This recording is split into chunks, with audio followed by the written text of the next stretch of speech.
Brilliance Audio presents Stories We Never Told by Sonja Yoerg. Performed by Lisa Flanagan, Christopher Lane, Sunila Nankani, and Steve West. Just dinner.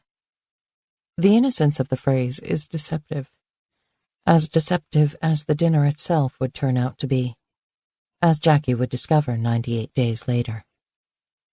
Dinner with friends. A table for 4. Dinner with people she thought she knew and loved. As it turns out, no one is who she believed they were, least of all herself. So much secrecy, and in its service so many lies. And shame, at least for some. They say, the infamous, authoritative they, that the worst lies are those you tell yourself.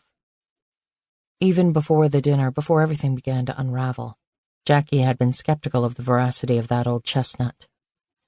Being true to yourself is noble, but other people's lies can cripple you whether you are self-actualized or not. All it takes is a little misplaced trust, a scrap of faith made of white cloth. That night at dinner a match would be struck, and the white cloth lit, although it would burn slowly. Slow, too, would be the dawning of Jackie's understanding. She knew in her mind, not in her heart, that appearances could be deceptive, that love, desire, and ambition make it harder to see others for who they are. Smart, rational people, even those who study people for a living like Jackie, can get it wrong. Dead wrong. For a second time, Jackie checks her hair and makeup in the visor mirror, stalling. She hates being late, and there's no reason to dawdle now. It is, after all, just dinner with 2 people she knows intimately. Miles, her husband of 18 months, and Harlan, her colleague in the psychology department, and, more saliently, her former boyfriend. Oh, and a surprise guest. Jackie frowns at herself and fusses with her eyebrows. She also hates surprises. She hasn't seen Miles in 10 days. It's his busy season, scouting young athletes, football players mostly, hoping to sign them. He's meeting her at the restaurant. She checks her watch. 10 minutes ago. Harlan's been on sabbatical the past year, and during that interval they met only once, briefly, at a conference. Has she missed him? Of course. You don't date a man for 5 years, then pretend he has nothing going for him, especially when that man is Harlan. Jackie's not a revisionist. The 3 have had dinner before many times and weathered the initial awkwardness. It was Harlan's idea to socialize when Jackie and Miles began dating 4 years ago. He invited them to a Redskins game, and the men became fast friends, with no apparent jealousy on either side. The psychology department isn't big enough to harbor enmity, so Jackie welcomed the chance to normalize her relationship with Harlan.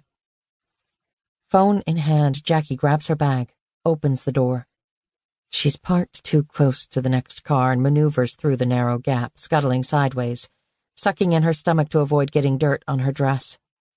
She texts Miles, "In 5," dancing woman emoji, and hurries out of the parking garage. She glances at her screen, reading Harlan's message from earlier today for the 5th time.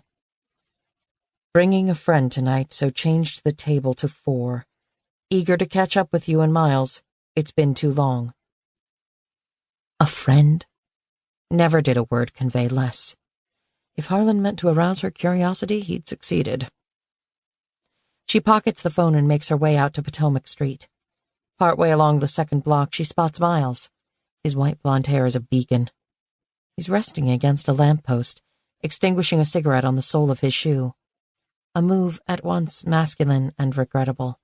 3 cigarettes a day aren't going to kill him, but why not just quit? It almost seems weaker to smoke 3 than the pack a day he'd smoked when she met him. Miles pulls a roll of mints from his trouser pocket and slides one into his mouth with one hand, extracting his phone from the breast pocket of his blazer with the other. Jackie smiles. For a former rugby star built like a dumpster, he has grace. He looks up from his phone, zeroes in on her and sends her a lopsided grin. She lifts her face to his for a minty, smoky kiss. "Hello, husband mine." "Hello, beautiful." His usual greeting, springing from his European gentility and inherent goodness, but delivered in a way that never allows her to question his sincerity.